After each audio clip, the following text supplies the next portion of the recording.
Om Shri Gurubhyo Namah Harihi Om Dhyayamo Dhavanavagunthanavatim Tejomayim Naishtikim Snigdhapangavilokinim Bhagavatim Mandasmita Shrimukhim Vatsalyamritavarshiniim Sumadhuram Sankirtanalapiniim Shyamangim Madhusiktasuktim Amritaanandatmikam Ishwarim Om Amriteshwaryai Namah Om Amriteshwaryai Namah Om Amriteshwaryai Namah.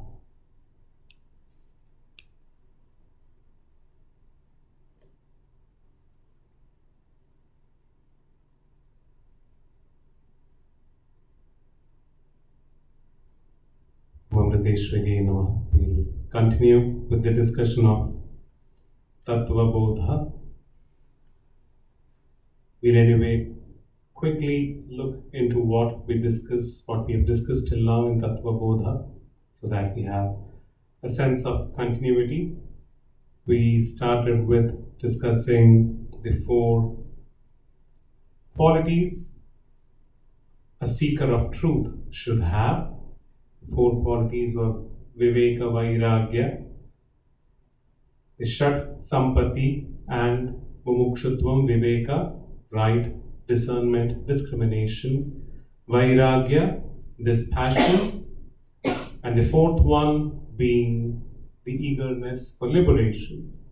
And the 3rd one was the Shat Sampatti, the 6 qualities, the 6 virtues a spiritual aspirant needs to have. The 6 virtues being Shama, Dama, Uparama, Titiksha, Shraddha and Samadhana. Shama, control of the mind.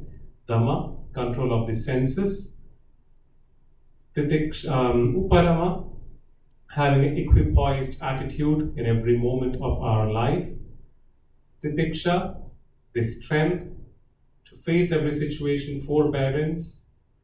Titiksha, Samadhana, one-pointedness, and Shraddha, the accumulation of as many positive qualities that we could put together, that we have discussed. What Shraddha is a complicated term, a combination of everything: dedication, devotion, love, steadfast attitude, concentration, etc. All of them put together as Shraddha. So these are the 4 qualities the seeker of truth should have.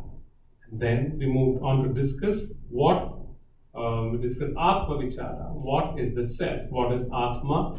And we discussed Atma is one that is beyond Sthula, Sukshma, Karana, Sharira, the 3 bodies, the causal, subtle and the gross body. One that is beyond the 5 sheaths, the Pancha Koshas, and one that remains a witness in all the 3 states, the awake state, the dream state and the deep sleep state, and one that is Satchidananda Rupa, one that is the embodiment, or one that is the essence of the supreme truth, supreme consciousness, and the supreme bliss. And then, of course, we discussed each of what these factors were, or these terms were, that we discussed as part of defining Atma. We discussed what are the 3 types of bodies: the causal, the gross, the subtle, and the causal body. We discussed what are the 5 sheaths that we have, the 5 layers of physical existence that we have: the food sheath, the sheath of the vital forces, Annamaya Kosha, Pranamaya Kosha, the sheath of the mind, Manomaya Kosha, the sheath of the intellect, Vijnanamaya Kosha, and the sheath of bliss, Anandamaya Kosha. And we discussed Atma is beyond the self, is beyond all these five sheaths. And then we discussed about the three states: the state of being awake, state of being in dream, and state of being in deep sleep. And Atma is the one that remains unaffected by all these three states, just remains a witness in all these three states. And of course, then finally we discussed if Atma is none of these or is beyond all these, what exactly is Atma? And we discussed Atma is Satchidananda Rupa, is the embodiment, is the essence of the supreme consciousness, Sat, the supreme truth, Sat, the supreme consciousness, Chit, and the supreme bliss that we experience by being conscious of the supreme truth. So that is what is Atma, and that's where we stopped. So we completed the Atma Vichara, the thoughts or the discussion about the Atma, the self. Next, we move on to the next part of Tattva Bodha that discusses Srishti Vichara. Srishti Vichara, Srishti, creation. Vichara, thoughts about, ideas, or discussion about Srishti, the creation. Here we are trying to discuss about, what is the nature of all the objects seen in this physical world, and what is the relationship between us or oneself with the objects of the universe, with the physical creation. And we would be discussing the pair of Brahman and Maya. That's where the whole creation begins with. In Lalita Sahasranama, we have discussed about the very premise of Lalita Sahasranama is Shiva Shakti Aikya Rupa, right? The 999th name. We have discussed that a few number of times while we discussed Lalita Sahasranama. We discussed Shiva is the supreme consciousness, the supreme in masculine form. Shakti is the supreme consciousness, supreme in feminine form. Shiva is the consciousness. Shakti is the energy, is the physical aspect or the physical manifestation of the supreme consciousness. And we discussed how Brahma, the legend goes that Brahma requested Lord Shiva that please part from Shakti, please provide me with Shakti so that I can execute the responsibility of creation. And it's very logical too. To create something, we need energy, right? From inception, sustenance, and for dissolution of anything, we need energy. And Brahma, Shiva parts from Shakti, and the creation, the physical realm is created. And the whole idea of a physical birth for every individual, we evolve through different births. Finally, they get a human birth that is even capable of thinking or understanding this reality and trying to again realize the true self, wherein we are merging Shakti with Shiva. So that is the whole idea of life. If we think about what is the objective of this life, is to realize our own true self, merge Shakti with Shiva again in our capacity. So Shiva and Shakti, and here we're discussing it in just a different term. We are discussing it in terms of Brahman, which represents again the supreme consciousness, the supreme or Shiva, and Maya represents Shakti, the divine mother. Maya, we translate that into delusionment, but Maya could be better understood as referring to those which aren't permanent in nature, that which is transitory in nature, that which doesn't remain true forever, the impermanent aspect.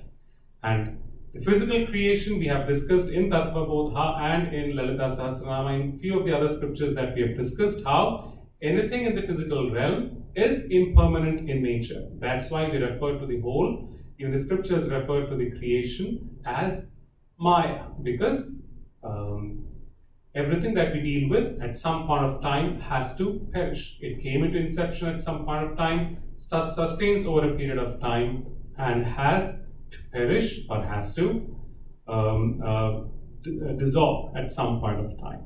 So Shiva is the supreme Brahman, which is constant ever. Shakti is Maya, which is ever changing. Shiva, Shakti. So Brahman and Maya.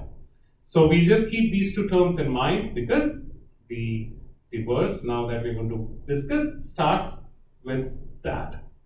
So what we are going to discuss is Atha Chaturvimshati Tattvotpatti Prakaram Vakshyamaha. So the author Adi Shankaracharya says Atha, now Chaturvimshati Tattvotpatti Prakaram Vakshyamaha. Atha, now Vakshyamaha, he says, I'll explain to you. And what am I going to explain? Chaturvimshati Tattvotpatti Prakaram. I'm going to explain to you Chaturvimshati, 24. Chaturvimshati is number 24. Chatur refers to 4, Vimshati 20, so 24. Tattvas, the 24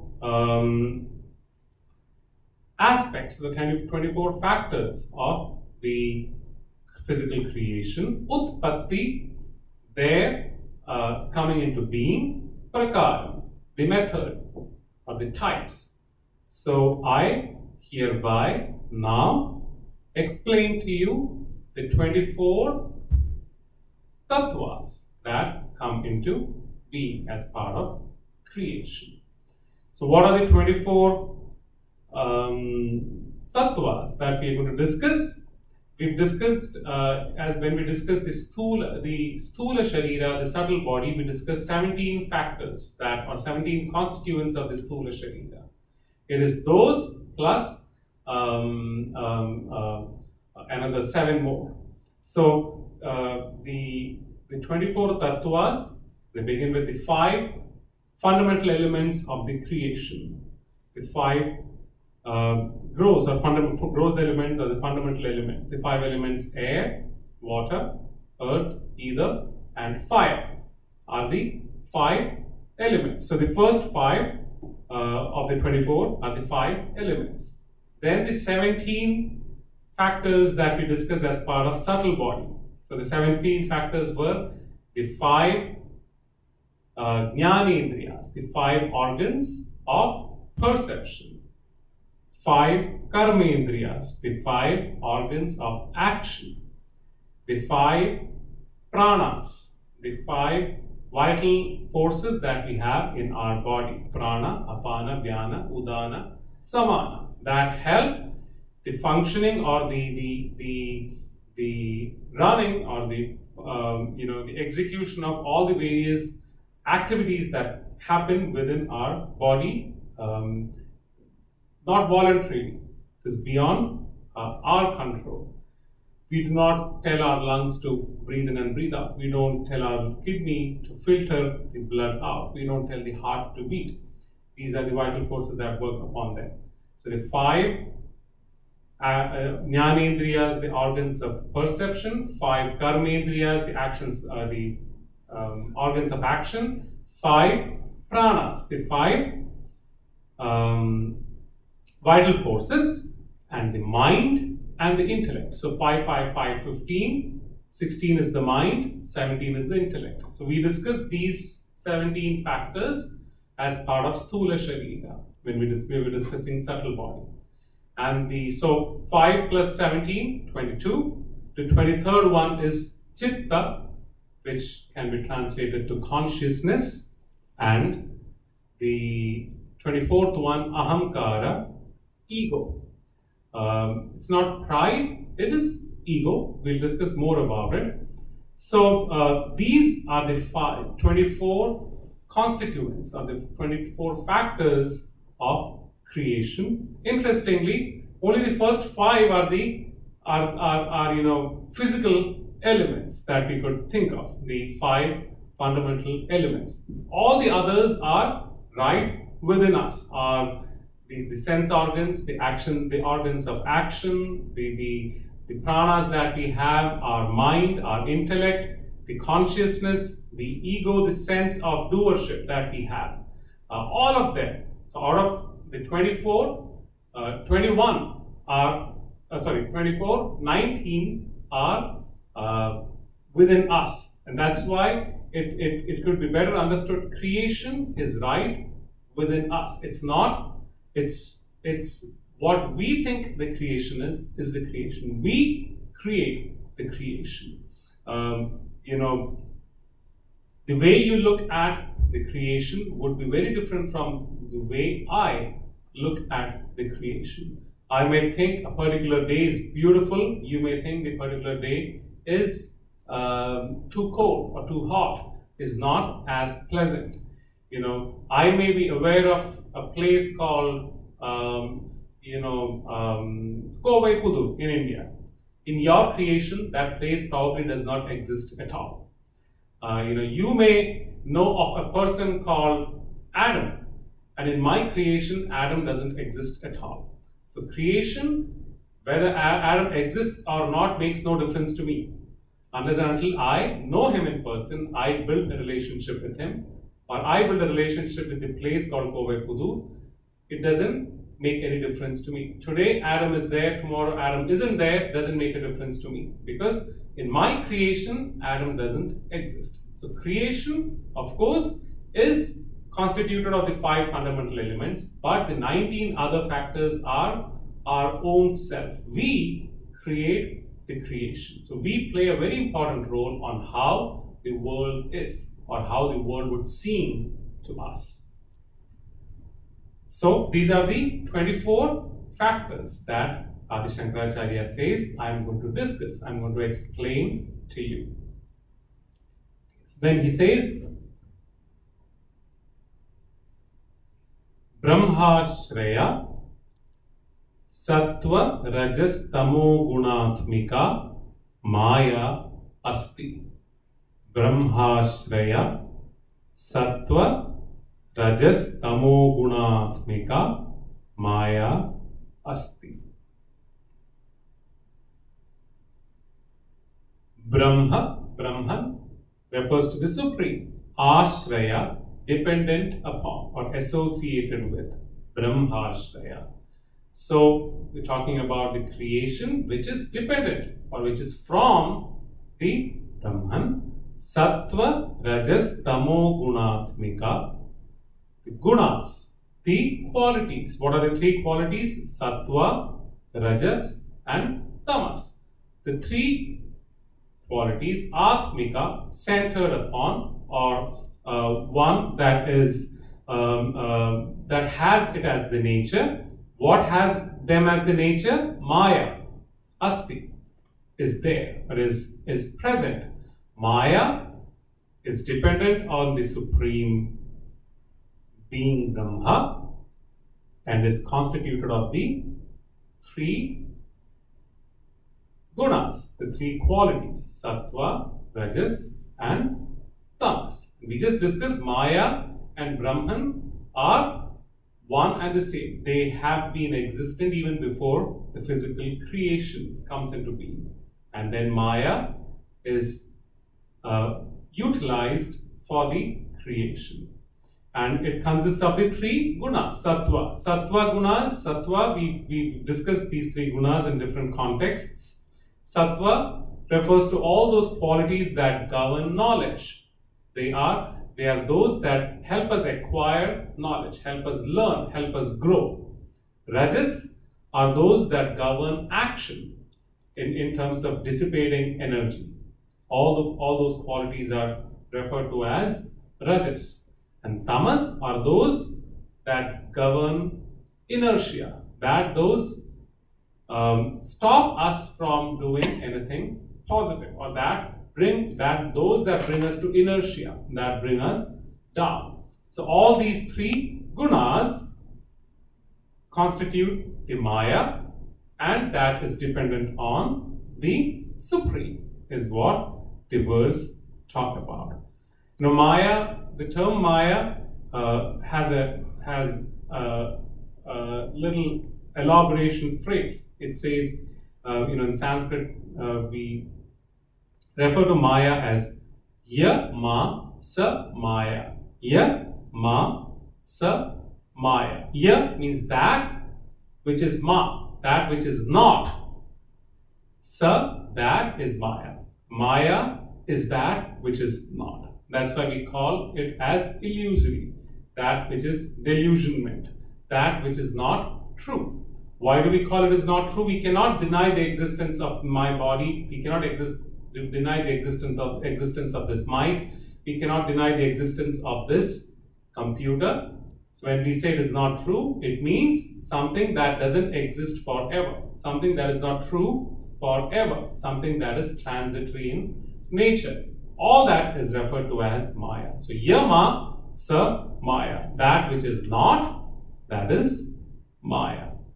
And Maya is understood as to having two powers. One, Avaharana Shakti. Avaharana Shakti, Maya has the veiling power. And Vikshepana Shakti is the second one, has the projecting power. So Maya has two powers, to veil and to project. We happen to discuss about, we discussed a story wherein, a person is walking on a road when it is pitch dark and gets stung by a snake. He sees the snake and he gets stung by the snake, and he is in so much pain that in agony he's screaming, and he attracts a lot of people. They come and they shine flashlight, and then they realize it was not a snake, it was just a rope. And the moment he finds out it's just a rope, all his pain is gone, he's back as normal. But when he was screaming, he was really in a lot of pain. The pain was real for him at that moment. But when he realized that it wasn't a snake, it was just a rope, the pain is gone. So Maya is like that. It seems real when we are involved in it, when we deal with it. But when we realize the truth, we realize what we were dealing with was not real, is not true anymore. So it has the Avaharana Shakti, it has the veiling power, wherein it veils the truth with the transitory thing. So the truth was it was a rope, but it veiled the rope by us the feeling of a snake. And we feel that that is a snake, and we project our thought associated with the snake, that the snake stings me, I feel the pain. All that is just our projection. As a matter of fact, he never had that pain. He never was stung by the rope, or was never stung by the snake. So Maya has the Avaharana Shakti, has the veiling power, and has the Vikshepana Shakti, has the projecting power. And that, they say, this Maya is constituted or is centered upon the three gunas. What are the three gunas? Sattva, Rajas, Tamas. And we discussed Sattva is that which governs knowledge, Rajas is that which governs action, and Tamas is that which governs inertia. So the Sattva part of Maya, the created element should be able to manifest, should be able to get to a state of consciousness, that which is capable of understanding the truth. That is referred to as Sattva. That which is capable of only performing action in the physical creation, that aspect of Maya is known as Rajas, and Tamas are just the inert objects that are created. Let us not just think about it in this example with the attitude of good, bad, doesn't mean Tamas is only bad, Sattva is only good. So an example of an inert object that is part of creation, Maya, could be the chair. The chair is just an inert object, doesn't do anything, doesn't have consciousness associated with it. Wherein, when we say consciousness associated with it, we say it cannot reach a state of consciousness where it realizes the truth. So chair is incapable of that. This mic stand would be incapable of that. Probably the computer may be incapable of that. And there are objects that are part of creation that can do only action, but still aren't associated with, or still can't get to a state of supreme consciousness, still cannot manifest consciousness. Those are called the rajas part of Maya.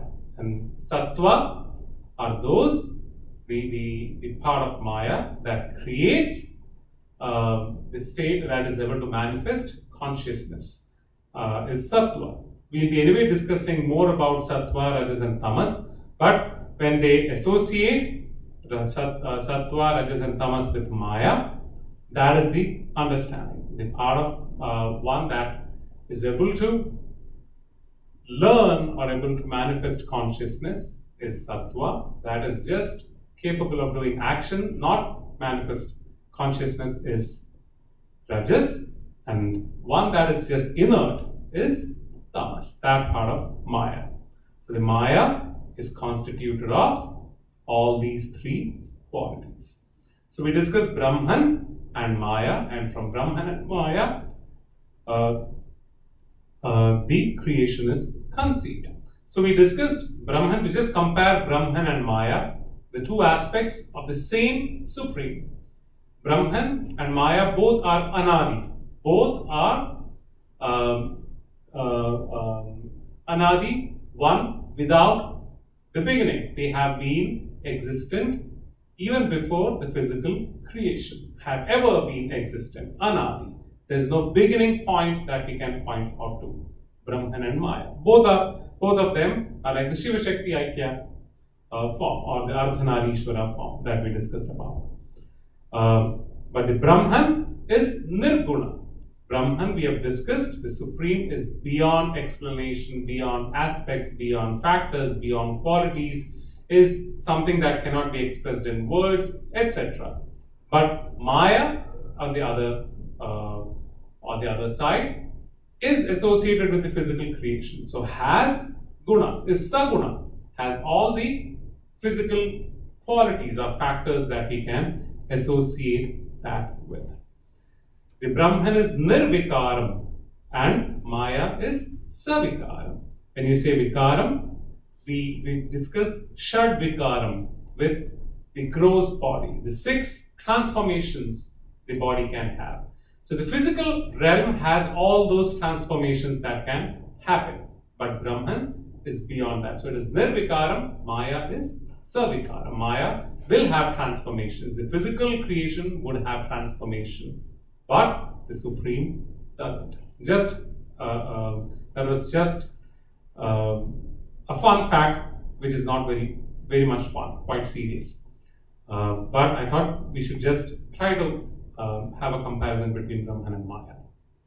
Okay, so it says Brahmashraya Sattva Rajas Tamo Gunatmika Maya Asti. So dependent on the Brahma, this Brahman, the Supreme, Maya is existent with the 3 gunas. Okay, so the next line, the next verse that says Tatah Akashah Sambhuta. Tatah Akashah Sambhuta. Tatah, from that, Sambhuta came into being, came into existence. What came into existence? Akasha, space. So from the Brahman and Maya came into existence space. And then Akashat Vayuhu. Akashat Vayu. From space came into existence what? Vayu. Came into existence air. Vayos Tejaha. And from Vayu, from air, came into existence fire. Tejasaha Apaha. And from fire came into existence water. And Adbhya Prithvi. And from water came into existence earth. It may seem a little random sequence. Why would sky come first, then the air, then fire, then water, then earth? But it has a it's a logical sequence, has a logic in the sequence, but because when we say space, in space, the only attribute that we can think of in space is sound. So first, from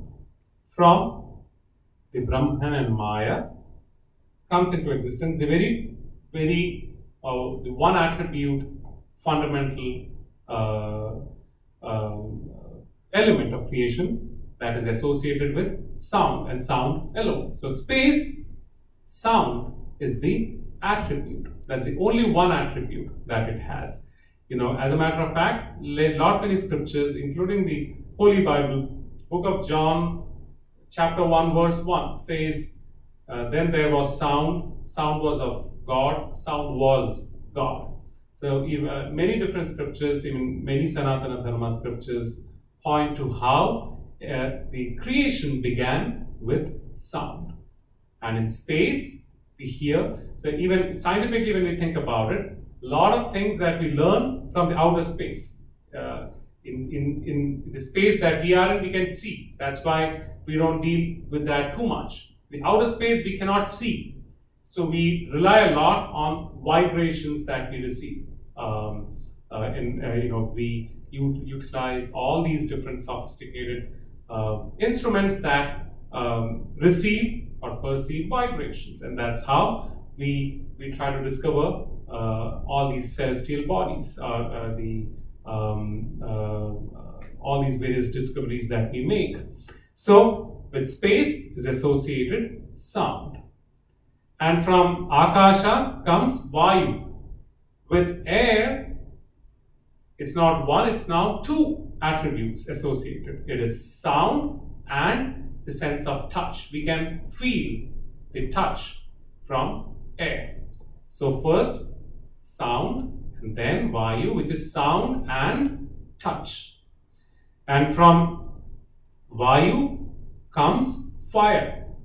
And with fire, it is sound, it can touch, we can feel fire, and the fire also has rupa, has a form. So it is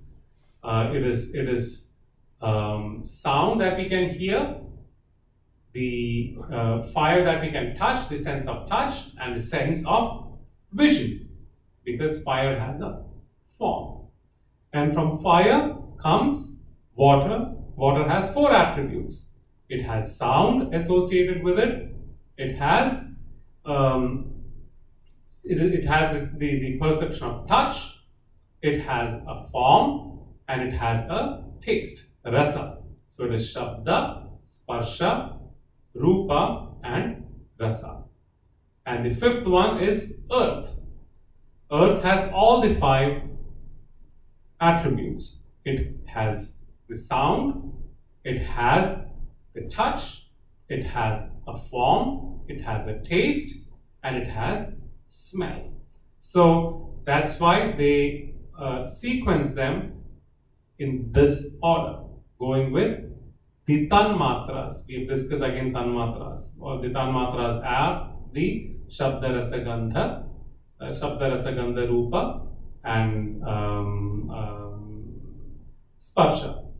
Shabda, rasa gandha, sparsha, and rupa.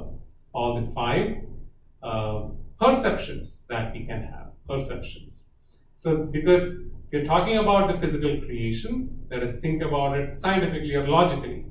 Physical creation, when you say physical creation, you call it physical creation because you can perceive them through our five senses. And these are the five perceptions that we have.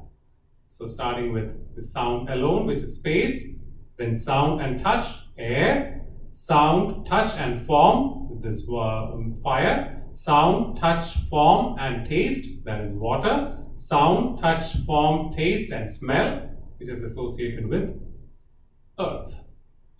So the lines they mentioned, the creation comes with Akasha, space, and from that comes air, from there comes fire, from there comes water, and from there comes earth. So this is the sense of understanding, the sense that Shankaracharya is trying to convey to us.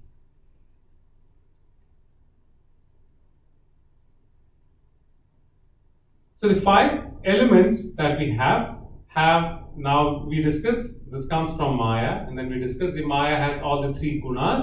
Now all these elements have all the 3 gunas, have sattva, rajas and tamas.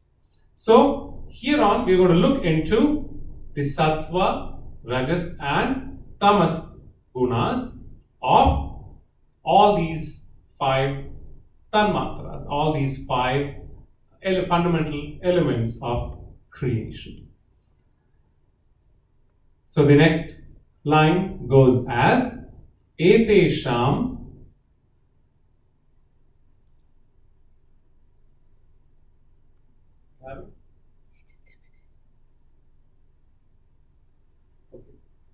Etesham Panchatattvanam Madhye Akashasya Satvikamshat Shrotrendriyam Sambhutam.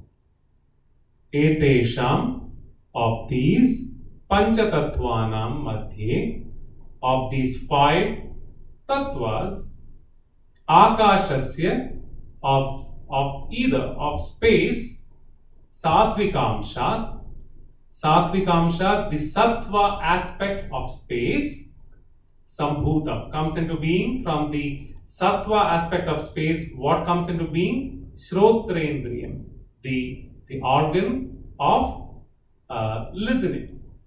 We just discussed space is associated with sound. So the organ of listening comes into being in the creation from the sattva guna of space. The sattva guna of vayu, the sattva guna of air is the next. It says vayoho satvikam shat tvagindriya sambhutam. So vayoho, of the air, the sattva guna of the air, what comes into existence? The feeling of touch. So the organ of touch, tvag, the organ of touch comes into existence. So when you say comes into existence, again I am reminding you, we discussed, we have the 5 fundamental elements, but the creation is through our mind, through our, we create the creation. So it goes in that sequence. So from space, sound, the organ of hearing, from air, vayoho, satvikam shat, the satvika part of vayu, the perception of hearing begins from there. Agnehe, from fire. Satvikamsha, the satvika part of Agni. Chakshurindriyam, the eyes. Now, when we say eyes, it's not physically the eye, the organ of perceiving form comes into existence. The next one, Jalasya, of water. Satvikamsha, the sattva part of water. Rasanendriyam sambhutam, the organ of taste. It is not physically the tongue, rather the organ of taste comes into existence. And then Prithivyaha, from earth, Sattvikamsha. So every, like I said, each of these have the 3 qualities, Sattva, Raja and Tamas. We are discussing only about the Sattva part. From earth, the Sattva aspect or the Sattva part of earth comes Ghanendriya, the organ of the perception of taste comes into existence. So just to put it into context, we just discussed the physical existence comes from Brahma, the Brahman and Maya. Maya is the changing aspect, Brahman is the constant aspect. And then we discussed Brahman has no properties, or it's beyond any specific property that we can associate with it, but Maya is full of that, Saguna. And that's why it has three gunas, Sattva, Rajas and Tamas. And from that, the first 5 elements of the 24 are the fundamental elements of creation. And we discussed how they come in order. There's one that has only sound associated, next that has sound and touch associated, the next that has sound, touch and form associated, and that comes into all these 5 gross elements. We discussed them, and now we are discussing the Sattva aspect of the 5 gross elements or the fundamental elements of creation. And we just discussed to perceive the Sattvic part of it, to perceive the knowledge through these 5, the organ of hearing, the organ of touch, the organ of visual perception, the organ of smell, and the organ of taste come into existence. I understand this is a little dry, but if you really think about it, it's quite interesting. It's a different take on creation. It's not like let there be a chair and chair comes into existence. If you really think about how does the chair come into existence, like I just discussed, let there be Ramanand. How does Ramanand come into existence in your creation?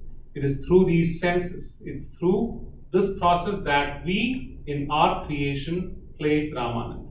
If you don't go through this process, Ramanand can never exist in your creation, right? So it's that sequence. It's quite scientific or logical when I think about it rationally too. So we discussed about the 5 fundamental elements, the Sattva aspect of those 5 fundamental elements, and it's the next line says, Etesham Panchatattvanam Samashti Sattvikamshat. Now we just discussed the Sattva part of each one of them. Now we are discussing the Sattva part of all 5 of them put together.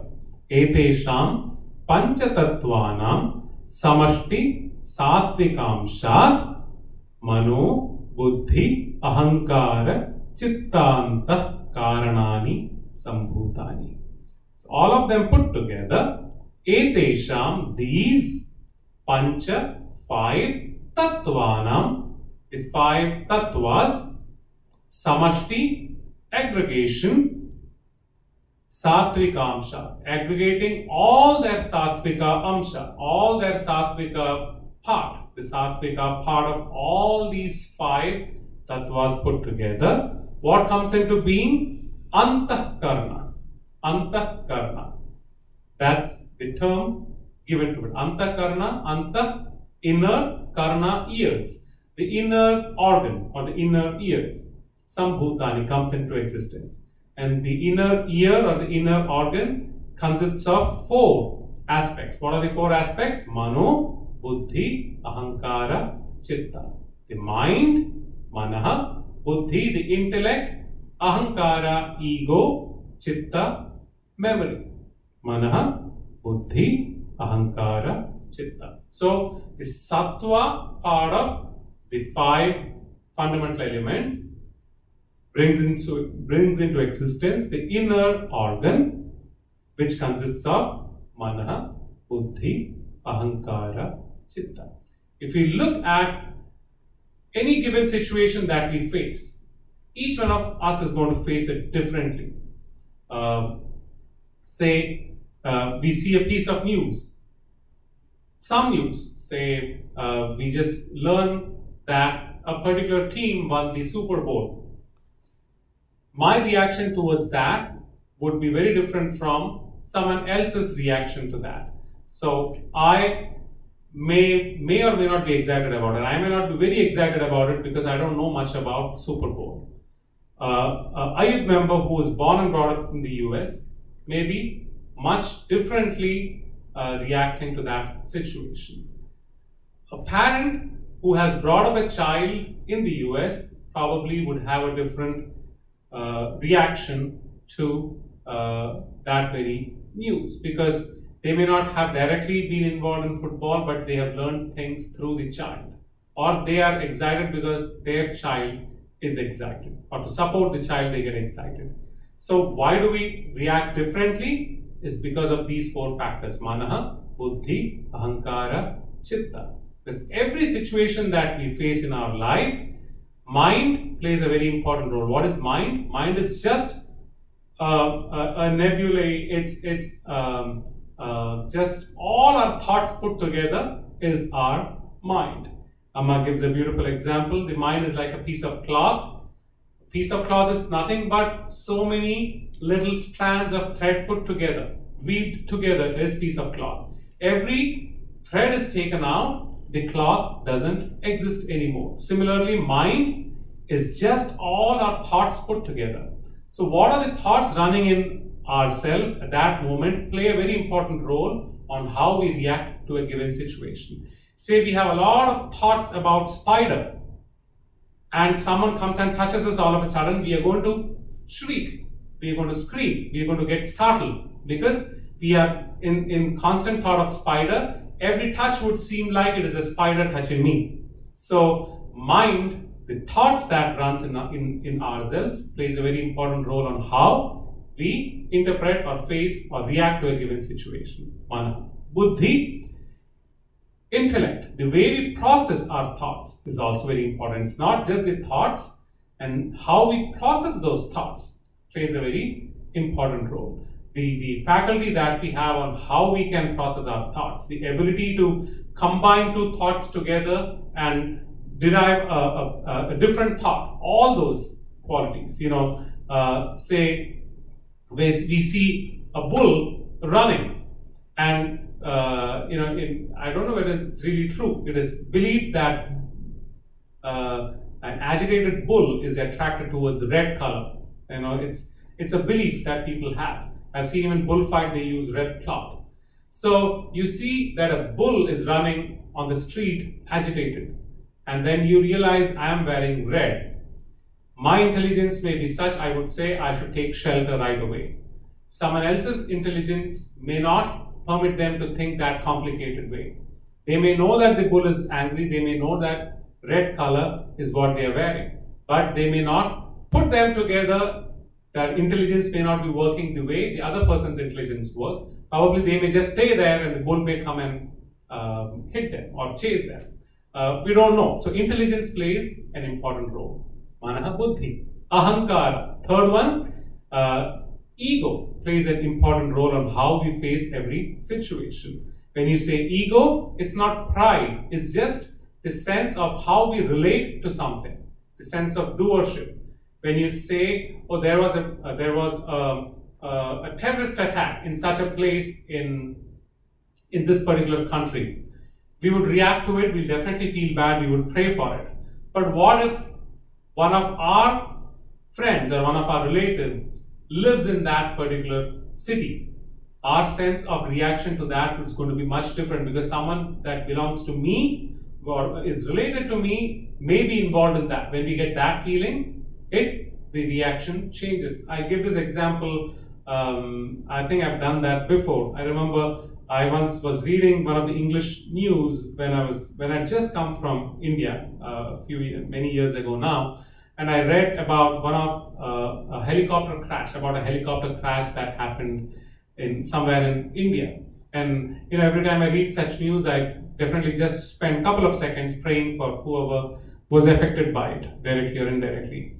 But a few weeks later, I realized, or I found out from a friend of mine, that a girl who studied with me in my college was in that very helicopter. And then when I learned that, and I read the same news again in the piece on the website, in the news website, my reaction to that news was much different, because now someone who I personally knew for many years is involved in that. My reaction to that was much different. So, ahankara, it's not pride, it's that sense of belongingness, sense of doership. How is it related to me? How is it not related to me? Plays a very important role. So, manaha, buddhi, ahankara. Chitta. Chitta is memory. The things, all the thoughts, all the things that we remember from the past that we accumulate in our mind. They play an important role. Again, reacting to a given situation. You see, a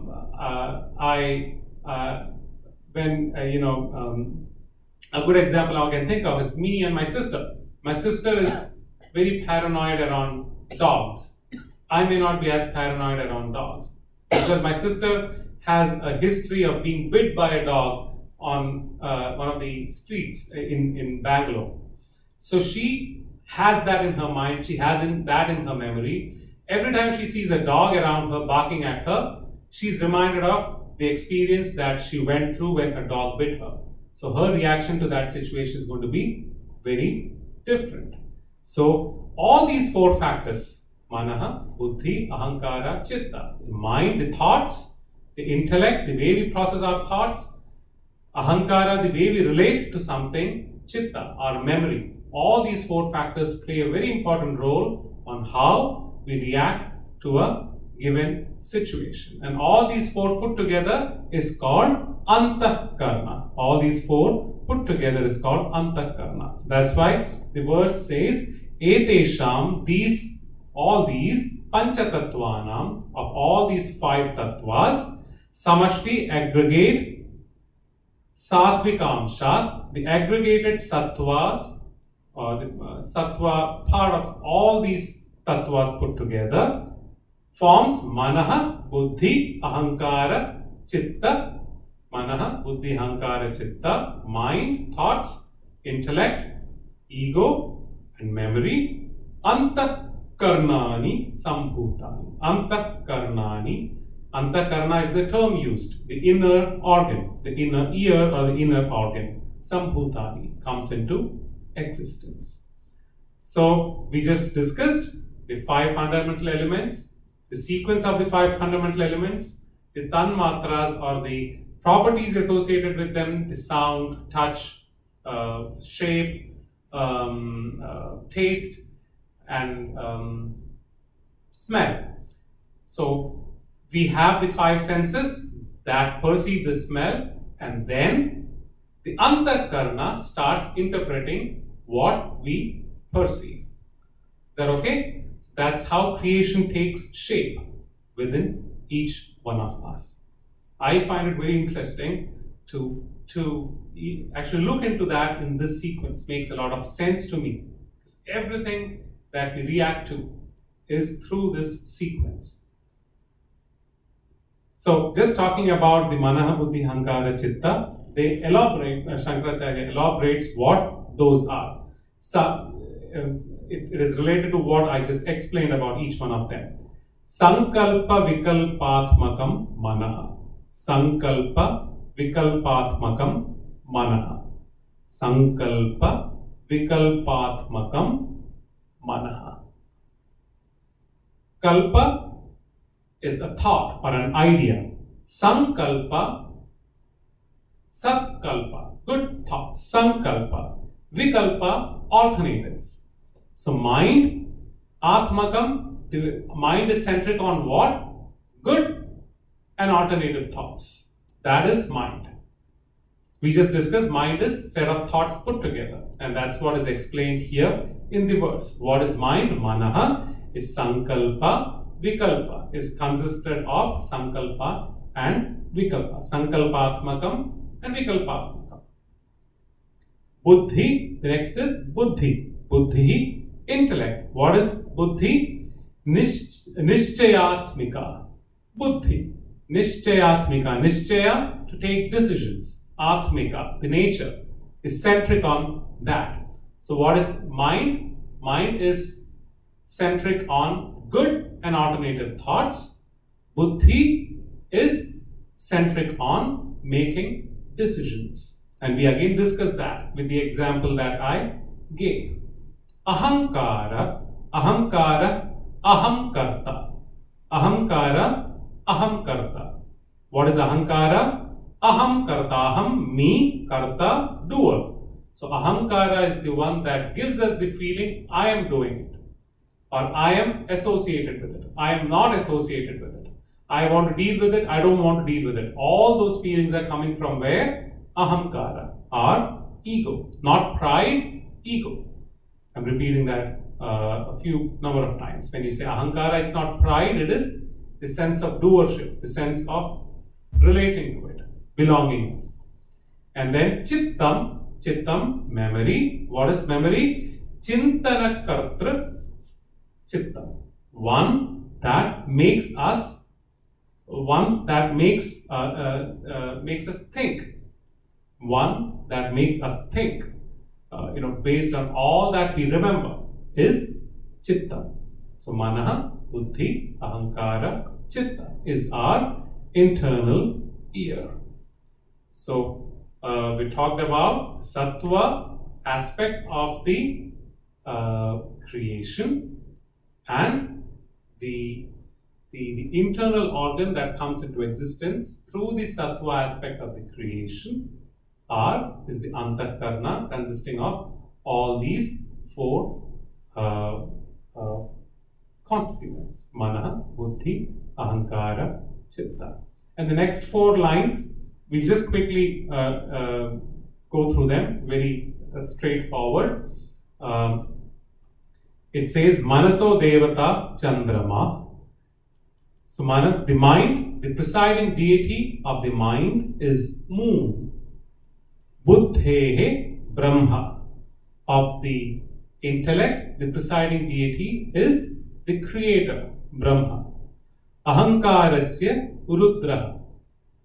The presiding deity, that of the ego, is Rudra, is Lord Shiva.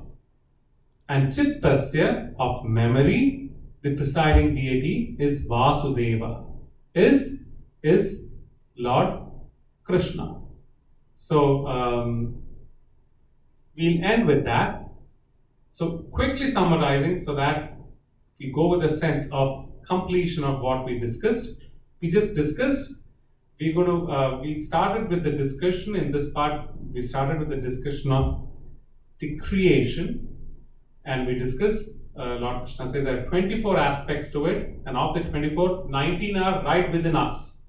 That gives that very well gives the idea that creation is within each one of us. That's what Amma says, that's what the scriptures point out. It makes a lot of sense. The 5 fundamental elements for physical creation and all the other 19 factors that are within us. And then we discussed Brahman, supreme, and Maya, the changing factor, the unchanging factor and the changing factor. From that comes the creation. And the changing factors has 3 gunas: sattva, rajas, tamo, that of knowledge, that of action, that of inertia. And then we discussed how the 5 elements, the fundamental elements, come into existence. The first element, which is space, has only sound associated with it. Then air, that has sound and touch associated with it. Then fire, that has sound, touch and shape associated with it. Then water, that has sound, touch, shape and smell associated with it. Then earth, that has sound, touch, shape, smell and taste associated with it. And then we discussed the sattva part of the creation through these 5 elements. We discussed that the 5 organs of perception that we have come into existence through these 5 tattvas, and then we discussed all of them put together brings into conception the antakarna, the inner organ, which has manaha, buddhi, ahankara, chitta, which has the mind, the thoughts, the intellect, the sense of belongingness, ego, and memory, chitta, put together is what antakarna is. And then we just discussed what are the presiding deity of each of these constituents of antakarna. So that would be the sattva part of the creation sequence. Next session we'll discuss the tamas part and the rajas part. And what are the other components of the 24 that come into existence through those qualities. I hope it made sense. I know it is a little dry, but if you really think about it, I would encourage you just think about the whole thing that we discussed, and it really makes it very interesting to look at the sequence. It makes a lot of sense when we say creation is right within us. This through this sequence makes a lot of sense. Anyway, thanks for your patience. Let's conclude chanting the Shanti mantra. Very sincerely praying to the Almighty that every being in the creation is happy, content and peaceful. Let's chant together.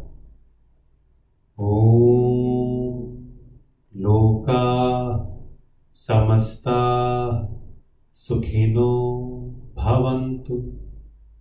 Loka Samasta Sukhino Bhavantu. Loka Samasta Sukhino Bhavantu. Om Shanti Shanti Shanti. Om Shri Gurubhyo Namah. Harihi Om.